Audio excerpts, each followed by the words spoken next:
तो जैसा कि आपको दिख रहा है हम लोग इंटीग्रेशन पढ़ रहे हैं, ये लेक्चर 3 है, 2 लेक्चर हम लोग कंप्लीट कर चुके हैं। अगर आप पहली बार देख रहे हैं तो आप उनको ज़रूर देखिए, क्योंकि जब सीक्वेंस में आप पढ़ेंगे तो डेफिनेटली आपको समझ में आएगा। यहाँ पर हम क्या करने वाले हैं, हम यहाँ पर जो 2 लेक्चर में पढ़ लिए हैं उनसे संबंधित जो क्वेश्चंस हैं उनको सॉल्व करने वाले हैं, ताकि हमारी प्रॉपर अंडरस्टैंडिंग बन पाए। इसके पहले थोड़ा सा हम जान लेते हैं हम लोगों ने इंटीग्रेशन में कौन कौन से फार्मूले पढ़ रखे हैं। तो मुझे पूरा भरोसा है कि आपने लर्न कर लिए होंगे अब तक, फिर भी मैं एक बार लिखता हूँ। जैसे सबसे पहला फार्मूला हम लोगों ने पढ़ा था x की power n dx equals to होता था x की power n+1 upon n+1 plus c। उसके बाद हम लोगों ने पढ़ा था a की power x dx equals to होता था a की power x upon log a base e, और प्लस c तो रहता ही था। इसके बाद हम लोगों ने पढ़ा था e की पावर x का e की पावर x ही होता है, ठीक है। इसके बाद हम लोगों ने पढ़ा था 1 अपॉन x का क्या होता है, 1 अपॉन dx का होता है log x base e plus C. इसके बाद हम लोगों ने साइन कॉस टेन के फॉर्मूले पढ़े, जैसे integration sine x d x होता है माइनस कॉस एक्स प्लस सी, इंटीग्रेशन कॉस एक्स होता है डी एक्स इक्वल्स टू हम लोगों ने पढ़ा था साइन एक्स प्लस सी। इसके बाद हम लोगों ने पढ़ा था integration sec square x d x equals to tan x plus C. इसके बाद हम लोगों ने पढ़ा था integration cosec square x d x equals to minus cot x plus C. इसके बाद हम लोगों ने और फार्मूले पढ़े, जैसे हम लोगों ने पढ़ा इंटीग्रेशन, यहाँ लिख देता हूँ, integration sec x into tan x d x equals to होता था सेक एक्स प्लस सी, ये अलग फार्मूला है। इसके बाद हम लोगों ने पढ़ा integration cosec x into cot x equals to minus cosec x plus सी।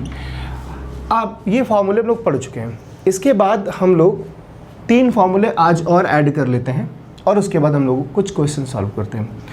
देखिए, जैसे integration 1 upon under root 1 minus x square होता है डी एक्स इक्वल्स टू होता था, ये होता है साइन इनवर्स एक्स प्लस सी। अगर आप साइन इनवर्स एक्स का डिफरेंशिएशन करेंगे तो देखेंगे यही आएगा। और मैं पिछले 2 लेक्चर में कई बार बता चुका हूँ कि ये इंटीग्रेशन क्या होता है। अगर किसी चीज़ का हम इंटीग्रेशन कर रहे हैं और जो चीज़ मिल रही है उसका फिर से डिफरेंशिएशन करें तो हमको वही मिल जाएगा जिसका हमने इंटीग्रेशन किया है। तो आप इसका करिए डिफरेंशिएशन, तो आपको यही मिलेगा। तो इस तरीके से भी याद रख सकते हैं, integration 1 upon 1 plus x square d x हो जाएगा tan inverse x plus C, और आप इसका डिफरेंशिएशन करेंगे तो ये मिलेगा। वैसे ही integration 1 upon x under root x square minus 1 d x equals to हो जाएगा sec inverse x plus C. तो ये जो 4 फार्मूले हैं आपके लिए नए हैं, कुछ है नहीं, आपको याद करना बहुत आसान है। जैसे कहीं पर लिखा है integration 1 upon under root 1 minus x square, suppose मान लीजिए भूल गए तो आपको ये डेफिनेटली याद रहा होगा कि साइन इनवर्स एक्स का डिफरेंशिएशन क्या होता है। और इंटीग्रेशन पढ़ने के लिए ऐसी उम्मीद की जाती है कि जब आप इंटीग्रेशन पढ़ने बैठे हैं तो आपको डिफरेंशिएशन की कम से कम सामान्य समझ तो है ही। तो साइन इनवर्स एक्स का डिफरेंशिएशन होता है 1 upon under root 1 minus x square. इसका मतलब definitely integration 1 upon under root 1 minus x square का जो इंटीग्रेशन होगा यानी समाकलन होगा वो क्या होगा, साइन इनवर्स एक्स होगा। ठीक इसी प्रकार tan इनवर्स एक्स का डिफरेंशिएशन क्या होता है, 1 अपॉन 1 प्लस एक्स स्क्वायर। तो फिर 1 अपॉन 1 प्लस एक्स स्क्वायर का इंटीग्रेशन क्या हो जाएगा, समाकलन क्या हो जाएगा, tan इनवर्स एक्स हो जाएगा। सिमिलरली ये, तो ये 4 फार्मूले हैं, आपको लर्न करने चाहिए। और वैसे तो करते करते ही जब आप क्वेश्चंस का बहुत सारी प्रैक्टिस करेंगे तो डेफिनेटली आपको लर्न हो जाएंगे। तो देर ना करते हुए अब हम लोग चलते हैं, कुछ 10-15 क्वेश्चन सॉल्व करते हैं जो फार्मूले हम लोगों ने अभी तक पढ़े उन पर बेस्ड। ठीक है, तो ठीक है, इसको मैं मिटा दे रहा हूँ क्योंकि बोर्ड में जगह बचेगी नहीं। और मुझे भरोसा है आपको वैसे तो याद होंगे, और अगर याद नहीं है तो आप इसका स्क्रीनशॉट लेके पहले लिख लेंगे, उसके बाद ही वीडियो को आगे बढ़ाएंगे, ताकि ये जो फार्मूले जब कहीं बीच में प्रयोग होंगे क्वेश्चन में तो आपको परेशान ना होना पड़े। इंटीग्रेशन के फार्मूले आप इकट्ठा कभी नहीं याद कर सकते, आपको धीरे धीरे ही याद होंगे, इसीलिए मैं 2-2 4-4 फार्मूले डेली आपको बताने की कोशिश कर रहा हूँ। चलिए पहला क्वेश्चन लेते हैं हम लोग। जैसे क्वेश्चन मान लीजिए लिखा हुआ है इंटीग्रेशन 2 की पावर x प्लस 3 dx, आपको इसे इंटीग्रेट करना है। सबसे पहले आप देखिए नीचे क्या है, कांस्टेंट टर्म है, कांस्टेंट टर्म, और ऊपर क्या है, जिसके रिस्पेक्ट में इंटीग्रेशन होना है, किसके रिस्पेक्ट में होना है, x के, तो वो जो जिसके रिस्पेक्ट में इंटीग्रेशन होना है वो पावर में है। तो आपको सिर्फ 2 फार्मूले ऐसे मिलते हैं जिसमें इंटीग्रेशन में नीचे कांस्टेंट टर्म हो और ऊपर आपका x हो या वो टर्म जिसके रिस्पेक्ट में इंटीग्रेशन होना है। दो फार्मूले ऐसे मिलते हैं। अब देखिए e की तो फिक्स वैल्यू होती है, तो ये इसकी जो तुलना करेंगे हम किस फार्मूले से करेंगे, इस फार्मूले से करेंगे। a की जगह क्या है 2 है, बाकी कुछ तो चेंजमेंट है नहीं। और a की पावर x dx का इंटीग्रेशन आपको पता है a की power x upon log a base e होता है। चलिए इसको थोड़ा सा हम लोग क्वेश्चन को, इस फॉर्मूले का तो प्रयोग करने ही वाले हैं, इसको थोड़ा सा हम लोग आसान कर लेते हैं। कैसे करेंगे, देखिए इसको लिख सकते हैं 2 की पावर x इंटू 2 की पावर 3। आपको पता है आधार समान हो घातें जुड़ जाती हैं। जैसे मान लीजिए कहीं पर 2 की पावर 2 इंटू 2 की पावर 3 लिखा है, तो इसको नहीं लिख सकते क्या 2 की पावर 2 प्लस 3। तो वैसे ही कहीं पर 2 की पावर x इंटू 2 की पावर 3 लिखा रहा होगा तो उसको लिख दिया गया होगा 2 की पावर x प्लस 3। तो इसको फिर से ब्रेक करेंगे तो ऐसे नहीं लिख सकते हैं क्या, हम लोग लिख सकते हैं ना। तो वही चीज़ हम लोगों ने ये जो लिखा हुआ था इसको फिर से ब्रेक कर दिया। अब देखिए आधार समान घातें जुड़ जाती हैं तो फिर उनको उसी फार्मूले का प्रयोग करके हमने फिर से अलग अलग कर दिया। अब देखिए 2 की पावर 3 की वैल्यू क्या होती है, 2 की पावर 3 की वैल्यू यानी 2 का 3 बार गुणा यानी 8 होती है। तो इसको आप ऐसे नहीं लिख सकते क्या 2 की पावर x इंटू 8। ये हो गया कांस्टेंट टर्म, इसके साथ एक्स वाई जेड तो कुछ है नहीं, यानी जिसके रिस्पेक्ट में इंटीग्रेशन होना है वो तो है नहीं। तो ये कांस्टेंट टर्म आपका कहाँ जाएगा, आगे आ जाएगा। अब क्या आसान नहीं हो गया आपको, बिल्कुल सेम फार्मूला लग रहा है ना। तो a की पावर x है और यहाँ क्या है 2 की पावर x है, तो यानी जहाँ पर फार्मूले में a है वहाँ पर आपको क्या रख देना है 2 रख देना है। तो इसका आंसर आपको क्या मिलने वाला है 8 तो अपना बना ही रहेगा 8, और a की पावर x वहाँ होता है तो यहाँ पर क्या हो जाएगा 2 की power x upon log a base e, यानी log a की जगह क्या है 2 बेस e और प्लस c हमको करना होता है इंटीग्रेशन में। तो आपको मुझे नहीं लगता इस क्वेश्चन में कोई दिक्कत आने वाली थी, आपने इस क्वेश्चन को कर लिया। चलिए हम लोग कुछ दूसरे क्वेश्चन की तरफ चलते हैं। दूसरा क्वेश्चन हम लोग जैसे मान लीजिए लिखा हुआ है, नोट कर लेते हैं। लिखा हुआ है इंटीग्रेशन 3x की power 4 minus 5x cube plus 4x square minus x plus 2 upon x cube dx।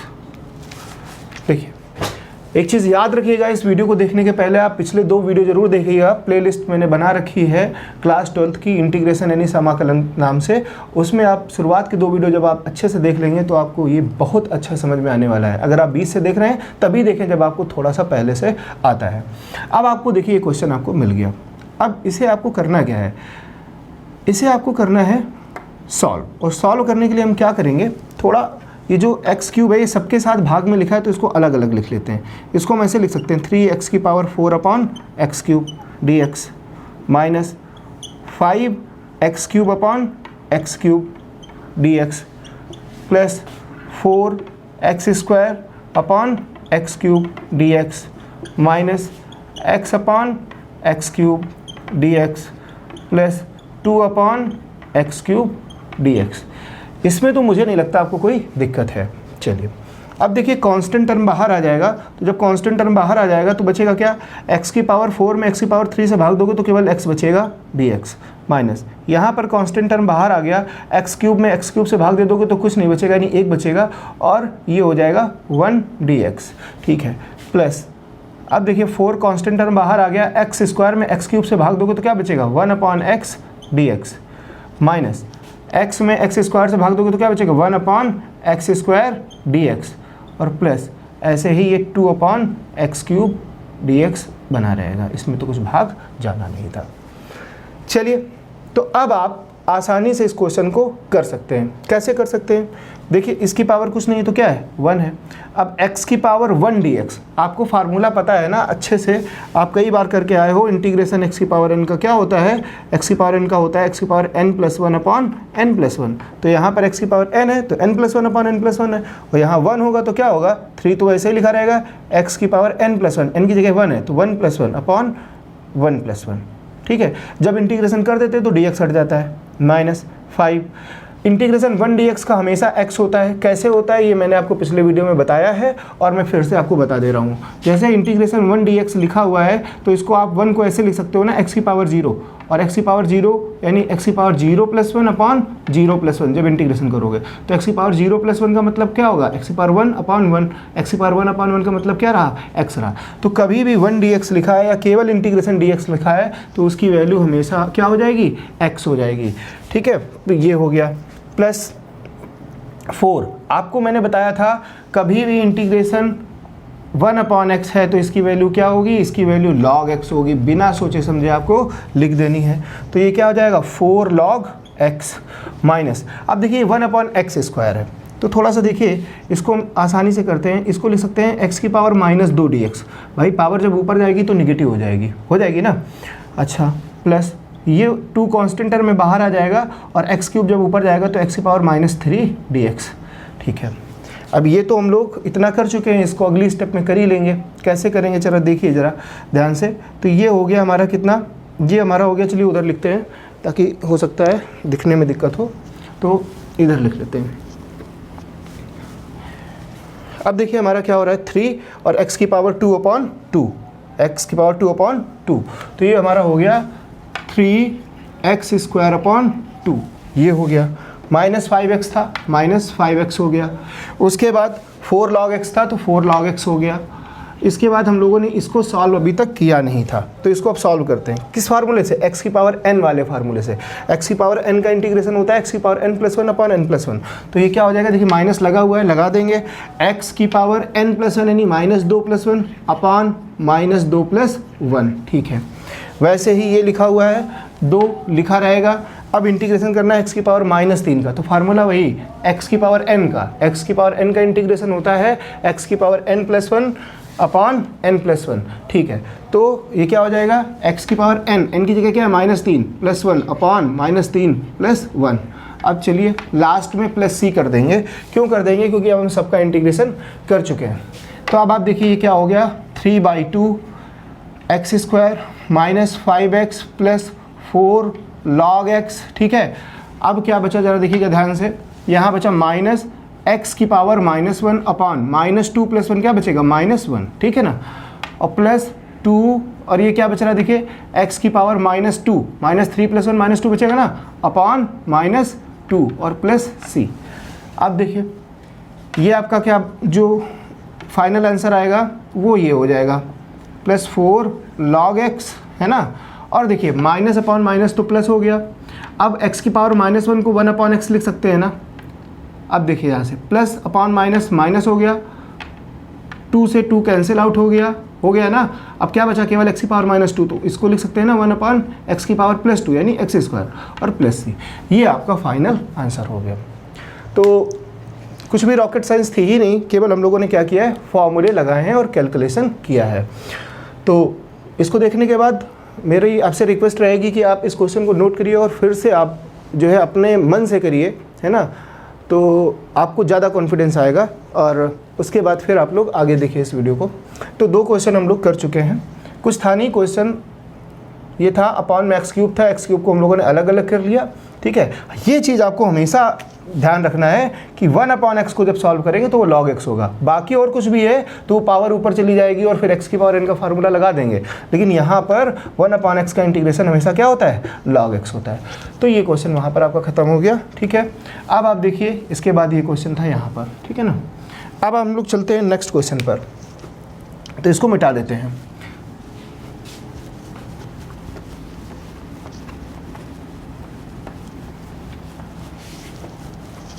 ये बहुत ही अच्छा चैप्टर है और अगर आप इंटीग्रेशन, कुछ चैप्टर्स मैथ में ऐसे होते हैं जैसे इंटीग्रेशन, ट्रिगोनोमेट्री, है ना, क्वाड्रेटिक इक्वेशन, है ना, और आपका कोऑर्डिनेट ज्योमेट्री, इन पर अगर आपकी कमांड हो गई तो फिर फर्दर आप कहीं पे भी इसके आगे मैथ्स पढ़ते हैं तो आपको बहुत दिक्कत होने वाली होती नहीं है। चलिए अगला क्वेश्चन लेते हैं हम लोग। क्वेश्चन है हमारा integration x-1 into x-2 dx। Third question है, इसको इंटीग्रेट करना है। बहुत ही आसान। अभी देखिए 2 फलनों का गुणनफल का फार्मूला हम लोगों ने पढ़ा नहीं, इसलिए उसको तो हम यूज़ करने से रहे। तो अभी हम आसानी से कर क्या सकते हैं, इसका मल्टीप्लिकेशन कर दें। तो x का x करेंगे, x का 1 से करेंगे, तो x का x से करेंगे तो x², x का 1 से करेंगे तो -x, फिर -2 का x से करेंगे तो -2x, और -2 का -1 से करेंगे तो +2। ये हो गया, हम लोगों ने मल्टीप्लिकेशन कर लिया। इसके बाद आपको क्या मिल गया, ये हो गया x² -x -2x -3x और +2। ये हमारा थोड़ा सा सिंप्लीफाइड वर्जन हो गया क्वेश्चन का। अब इसके बाद हम क्या कर सकते हैं, अलग अलग कर लेंगे। तो x² dx -3 बाहर निकाल लिया करो, हमेशा constant term, x d x plus 2 constant term बाहर आ जाएगा dx, यही तो हो गया। अब आप देखिए x की पावर 2 यानी x की पावर n, फार्मूला क्या होगा x की पावर n प्लस 1 यानी x की power 2 plus 1 upon 2 plus 1 minus 3 लिखा हुआ है, x की पावर कुछ नहीं है तो क्या है 1, तो क्या हो जाएगा x की पावर n प्लस 1 यानी पावर की जगह 1 है तो 1 प्लस 1 अपॉन 1 प्लस 1 और प्लस 2 इंटीग्रेशन dx है वो हमेशा x होता है, पिछले क्वेश्चन में आपको बताया कैसे होता है, ये आप समझ गए कैसे होता है। 1 रख लेंगे, 1 को x की पावर 0 लिख लेंगे और x की पावर n का फार्मूला लगा के सॉल्व कर लेंगे। देखिए अब ये हो गया क्या, एक्स क्यूब अपॉन 3 माइनस 3 और एक्स स्क्वायर अपॉन 2 और प्लस 2x प्लस c, ये आपका आंसर हो गया। कुछ नहीं था, हमको क्या करना था, आपस में मल्टीप्लिकेशन कर लेना था। चलिए इसके बाद आप एक क्वेश्चन करिए, जैसे मान लीजिए क्वेश्चन में लिखा हुआ है integration a minus x integration b minus x, इसको इंटीग्रेट करिए, आपके लिए क्वेश्चन है। उसके बाद हम लोग नेक्स्ट क्वेश्चन में चलते हैं, इसको मिटा देते हैं। तो एक क्वेश्चन मैंने आपको दिया है, क्वेश्चन नंबर 4, इसको आप नोट करिए और इस क्वेश्चन को करने के बाद उसे करिए, है ना। और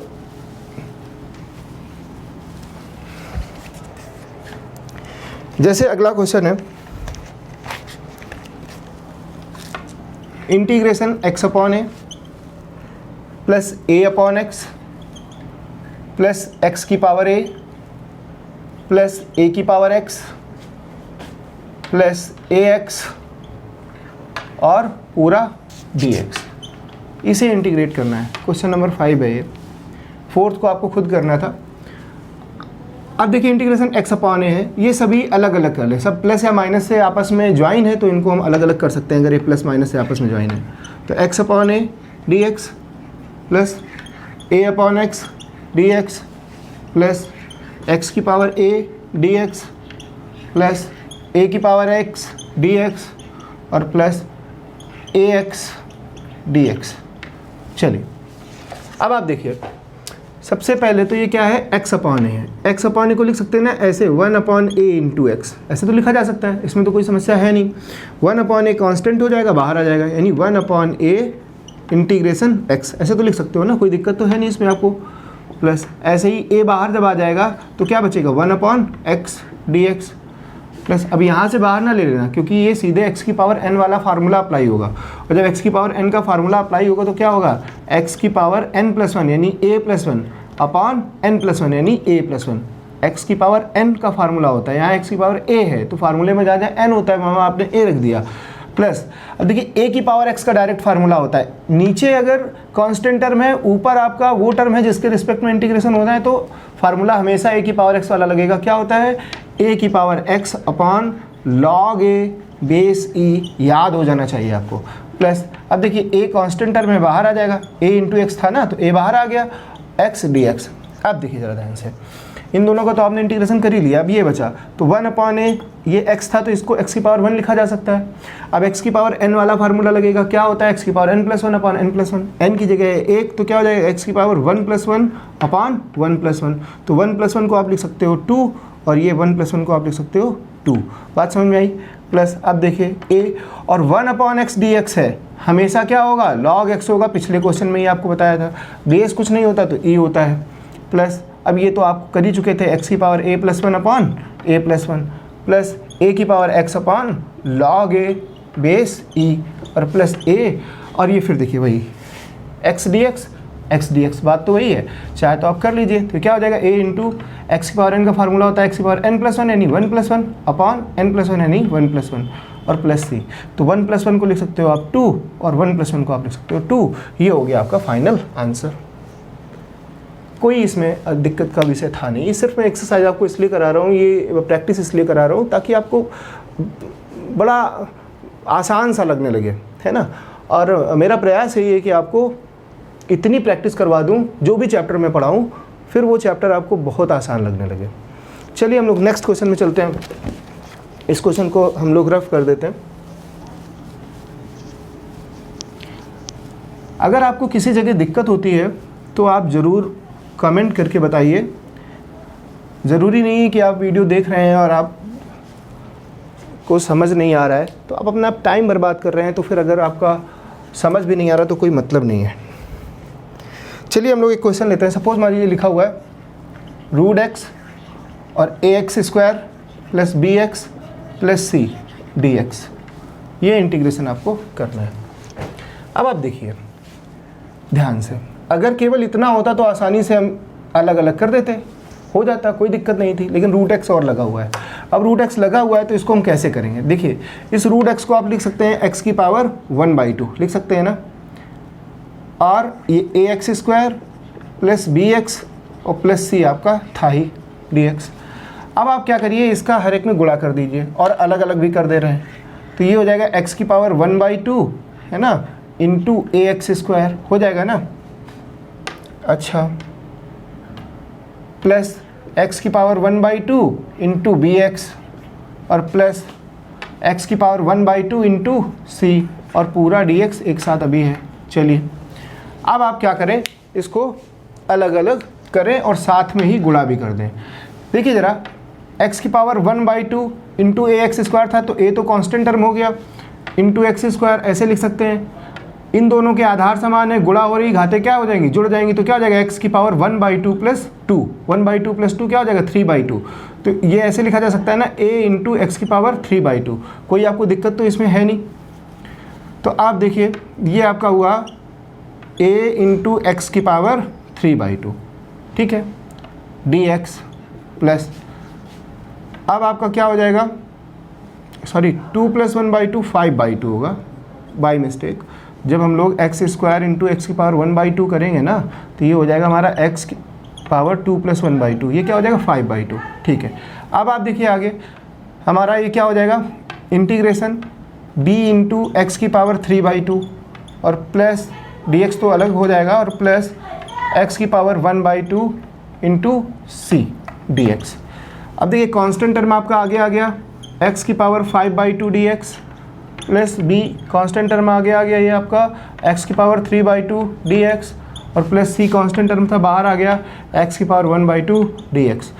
अब कोई दिक्कत आपको है नहीं, हर एक में x की पावर n का फार्मूला लगा दीजिए, क्या हो जाएगा a, और x की पावर n का फार्मूला क्या होता है, जो भी पावर है उसमें एक जोड़ो अपॉन पावर में एक जोड़ो, प्लस b आपका वैसे ही रहेगा, जो भी पावर है उसमें एक जोड़ो अपॉन पावर में एक जोड़ो, c आपका वैसे ही रहेगा, और ये क्या हो जाएगा, जो भी पावर है उसमें एक जोड़ो अपॉन पावर में एक जोड़ो।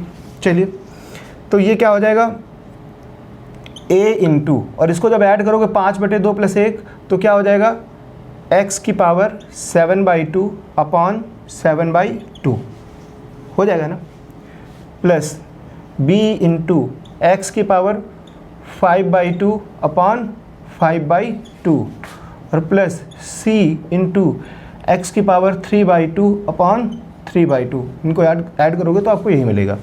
तो अब आप ये देखिए जो नीचे 2 है, ये अगली स्टेप में जब हम लिखेंगे तो ये ऊपर आ जाएगा ना, वैसे ही ये वाला 2 कहाँ आ जाएगा, यहाँ पर आ जाएगा, और ये वाला 2 कहाँ पर आ जाएगा, यहाँ पर आ जाएगा, और ये आपका फाइनल आंसर हो जाएगा। तो क्वेश्चन में कुछ था नहीं, सिर्फ ये रूट एक्स आगे लगा दिया गया था, और आपको क्या करना पड़ा, रूट एक्स को एक्स की पावर 1/2 लिखना पड़ा, और फिर आपस में मल्टीप्लाई कराना पड़ा। मल्टीप्लाई कराने के बाद आपने इंटीग्रेशन को सबके साथ बांट दिया, और फिर आपने एक्स की पावर n का फार्मूला लगा के सबको इंटीग्रेट कर दिया। तो अब हम लोग चलते हैं अगले क्वेश्चन की तरफ। जहाँ पर आपको दिक्कत आती है वहाँ पर आप क्वेश्चन को पॉज करिए, देखिए कि मैंने क्या बोला है ना, और आप उसे समझिए। फिर भी नहीं आता तो आप डेफिनेटली मुझे बताइए कमेंट करके कि सर इस जगह आपने समझाया पर हमें समझ नहीं आया। अगला क्वेश्चन हम लोग देखते हैं, जैसे लिखा हुआ है x² + 1/x², integration x² + 1/x² whole cube dx।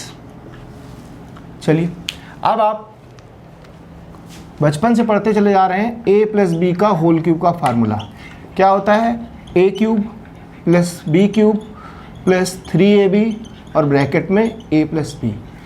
ये फार्मूला आप पढ़ते हुए चले आ रहे हैं। तो ये भी तो वही है, समथिंग प्लस समथिंग का होल क्यूब। ये हो गया a की जगह, ये हो गया b की जगह, तो आप उसी फार्मूले से खोल दीजिए। कैसे खोलेंगे, देखिए कैसे खोलेंगे, ये हो जाएगा x² का होल क्यूब, फार्मूला होता है ना a³ प्लस b³ b की जगह क्या है 1/x² का whole cube, plus 3ab, 3 a की जगह क्या है x², b की जगह क्या है 1/x², और फिर ब्रैकेट में a प्लस बी, ब्रैकेट में नहीं एक्स स्क्वायर प्लस 1/x², यही तो हो गया ना। और पूरा हमारा सबके साथ dx लगा हुआ है। अब आप देखिए एक्स स्क्वायर का क्यूब करोगे, जब पावर के ऊपर पावर हो तो पावर का आपस में मल्टीप्लिकेशन हो जाता है। तो ये क्या हो जाएगा, एक्स की power 6 plus 1/x² plus x square से एक्स स्क्वायर कैंसिल आउट हो गया तो बचा 3, और ब्रैकेट में क्या बचा, ब्रैकेट में बचा x² प्लस 1/x², यही तो बचा। तो अब आप इसे जब 3 का अंदर मल्टीप्लिकेशन करा दोगे तो 3x² और 3 का इससे हो जाएगा तो 3/x², ये हो जाएगा ना। चलिए, तो ये अभी हमारा क्वेश्चन बन गया और ये बहुत आसान हो चुका है। अब इसमें कुछ करने की ज़रूरत है नहीं, इसको आप अलग अलग करेंगे तो ये हो जाएगा x की power 6 dx plus integration 1/x की पावर 6 को लिख सकते हो x की पावर -6 dx प्लस अब आप लिख सकते हो integration 3x² dx, 3 constant term में तो बाहर ही रख लो, उसके बाद प्लस इंटीग्रेशन 3/x² dx, फिर ये 3 कांस्टेंट टर्म है तो इसको बाहर कर लो, ये हो गया। अब आप देखिए ज़रा, जो 1/x² है इसको ऊपर ले जाके लिख सकते हैं ना x की पावर -2।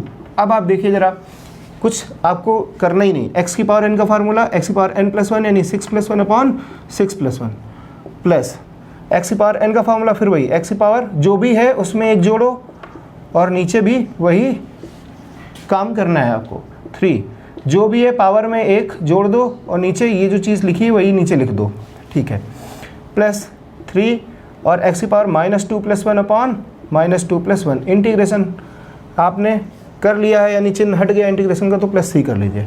अब देखिए x की पावर 6 + 1 क्या हो जाएगा, x की पावर 7/7 प्लस अब देखिए x की पावर -6 + 1 तो क्या हो गया, x की पावर -5/-5, ठीक है ना।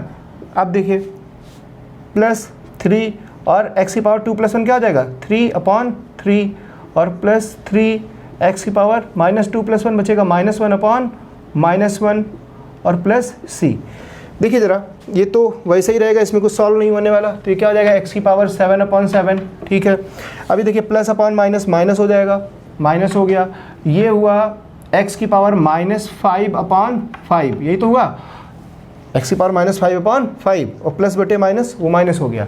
अब इस x की पावर -5 को हम लिख सकते हैं, नीचे अगर लिखेंगे तो क्या लिख देंगे, x की पावर +5 और ऊपर कुछ नहीं तो क्या हो जाएगा, 1 हो जाएगा। वैसे ये 3 से 3 कैंसिल आउट हो गया तो क्या बचा आपका, x³ बचा। उसके बाद अब देखिए आप प्लस अपॉन माइनस, ये तो माइनस हो गया, उसके बाद 3x की पावर -1, x की पावर -1 को नीचे हम लिखेंगे तो क्या हो जाएगा, x की पावर +1 लिखते नहीं, x लिखा रहेगा केवल, और प्लस c। ये आपका फाइनल आंसर हो गया इस क्वेश्चन का। तो x की पावर n वाले फॉर्मूले की काफ़ी प्रैक्टिस आपकी हो चुकी है, मैं ऐसा समझता हूँ। इसके बाद अब हम लोग थोड़ा सा आगे बढ़ते हैं, ट्रिगोनोमेट्रिकल जो फॉर्मूलेज़ हैं उनको करने की कोशिश करते हैं।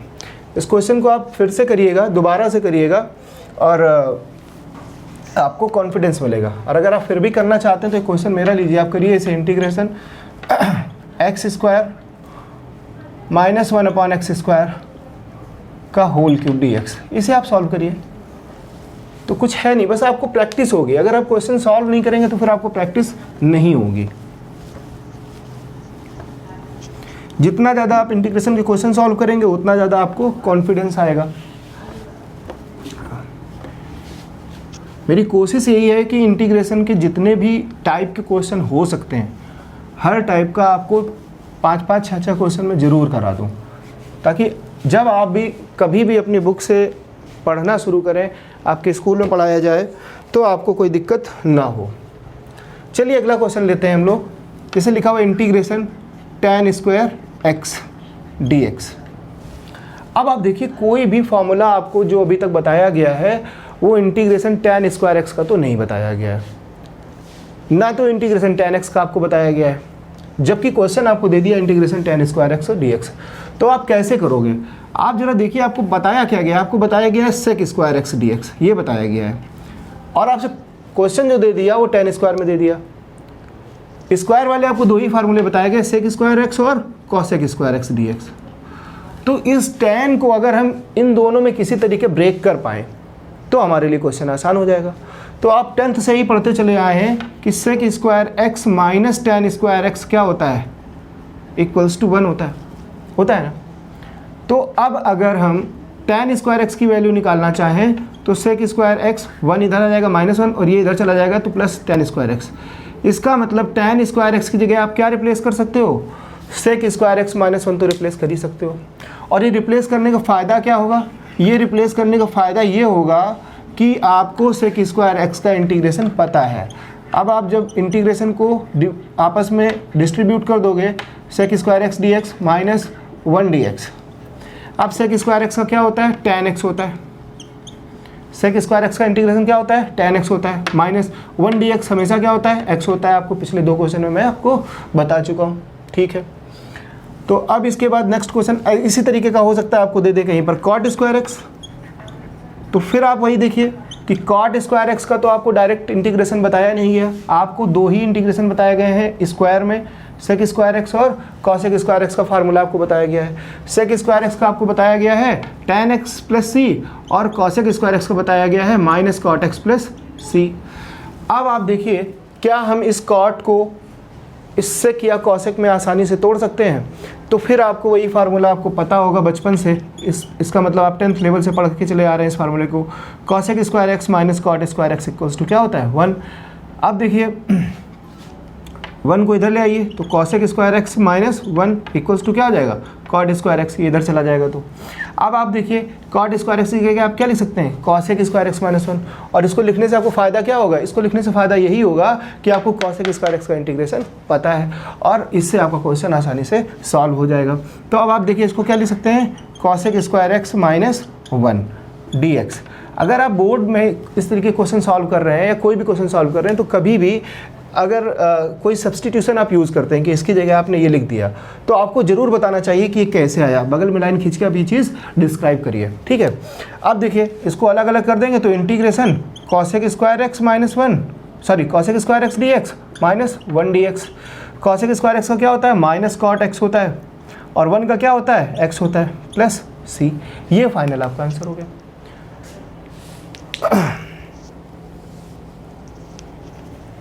तो इसको मिटा देते हैं।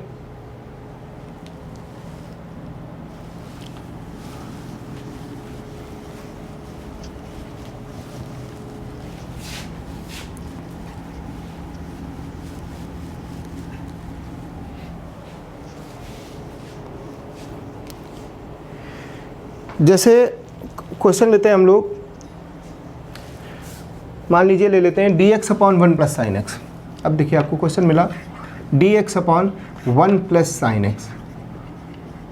अब नीचे आपका साइन कॉस है या कुछ भी ट्रिकोनोमेट्रिकल टर्म है, तो आपका पूरे इंटीग्रेशन में यही प्रयास रहेगा कि यहाँ से हट जाए, ये ऊपर आ जाए, ताकि हम आसानी से उसका इंटीग्रेशन कर सकें। तो ये तो आपको पता ही होगा, कॉन्जुगेट का मल्टीप्लाई, संयुग्मी का गुणा।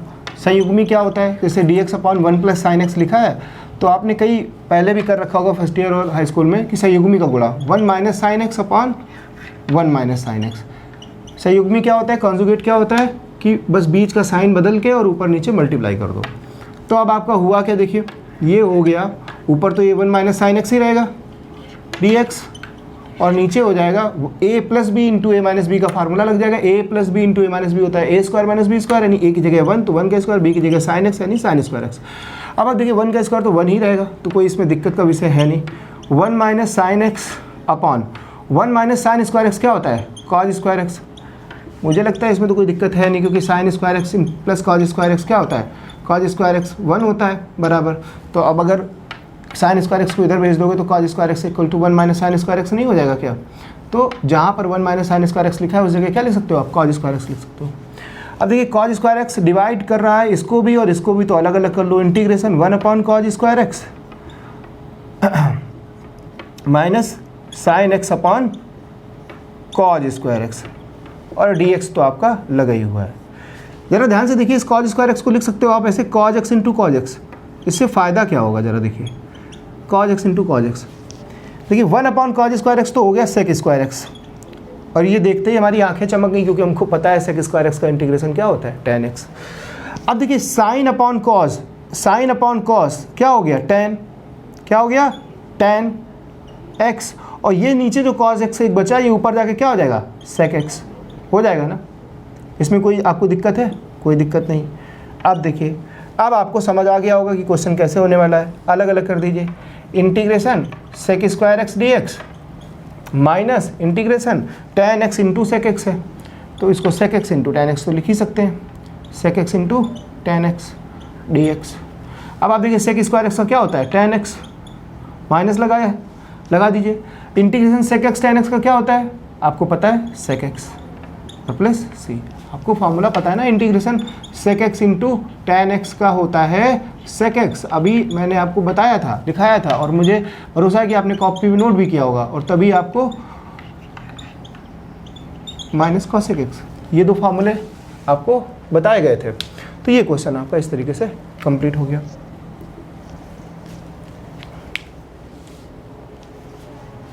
तो क्या किया हम लोगों ने, ये क्वेश्चन था, और यहाँ पर हम देख रहे थे 1 प्लस साइन एक्स है, नीचे से अगर किसी तरीके हट जाए तो हम आसानी से क्वेश्चन कर पाएंगे। जितने ज़्यादा टर्म साइन कॉस टैन या जो भी ट्रिगोनोमेट्रिकल टर्म होते हैं ऊपर आ जाएंगे। इंटीग्रेशन में हमारा हमेशा प्रयास रहेगा, पूरे इंटीग्रेशन में अगर आप अच्छे से क्वेश्चन सॉल्व करना चाहते हो तो आपकी कोशिश हमेशा ये रहनी चाहिए कि जो डिनोमिनेटर है ये जितनी आसानी से हट जाए, ख़त्म हो जाए, डिनोमिनेटर हो ही ना, तभी आप इंटीग्रेशन का क्वेश्चन आसानी से कर पाएंगे। और वो ख़त्म करने के लिए आपको सोचना होता है कि हम क्या करें। ठीक है,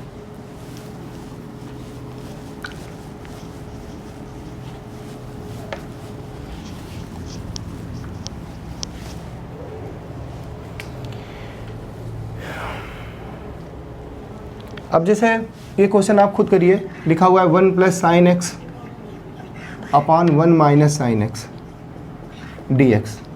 फिर आपको वही करना है, क्या करना है, कॉन्जुगेट का मल्टीप्लाई करना है। 1 प्लस साइन एक्स है, और ये क्या हो जाएगा, जब इसके कॉन्जुगेट का मल्टीप्लाई कराओगे तो क्या हो जाएगा, 1 प्लस साइन एक्स। इसका कॉन्जुगेट, इसका संयुग्म में क्या होगा, 1 plus sine x.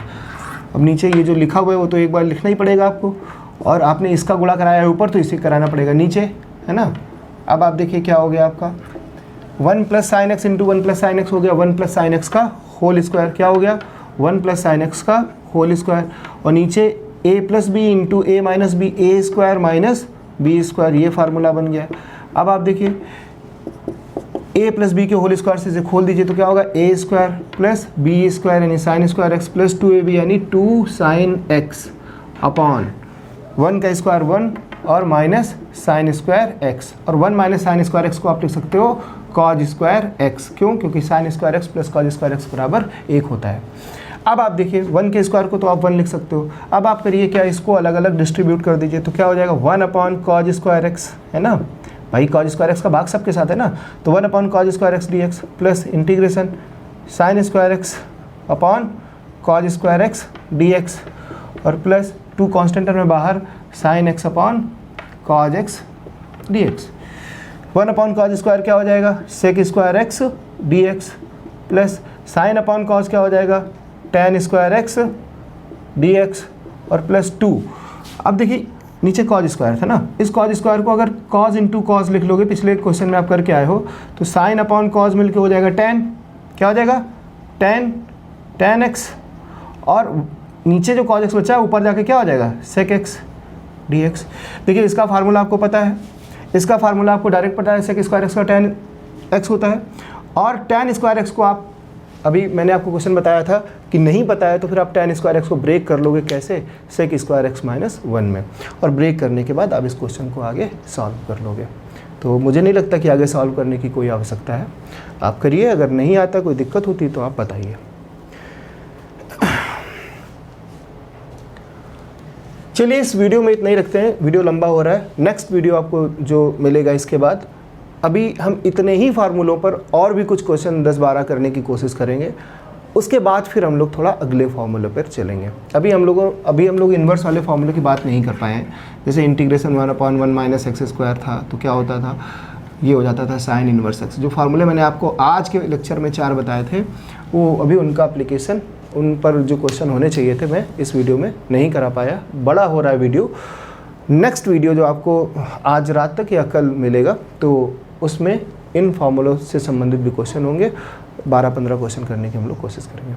Thank you, आप लोग देखिए इस वीडियो को, और अगर कुछ दिक्कत परेशानी है तो डेफिनेटली बताइए, और अगर आपको अच्छा लग रहा है तो आप अपने फ्रेंड्स में इस वीडियो को ज़रूर शेयर करिए, क्योंकि वो लोग भी देखेंगे और इससे मुझे भी लगेगा कि हाँ जो मैं पढ़ा रहा हूँ वो लोगों को समझ आ रहा है मुझे भी जो है मोटिवेशन मिलेगा और मैं कुछ और अच्छा कर पाऊँगा। मिलते हैं नेक्स्ट वीडियो में।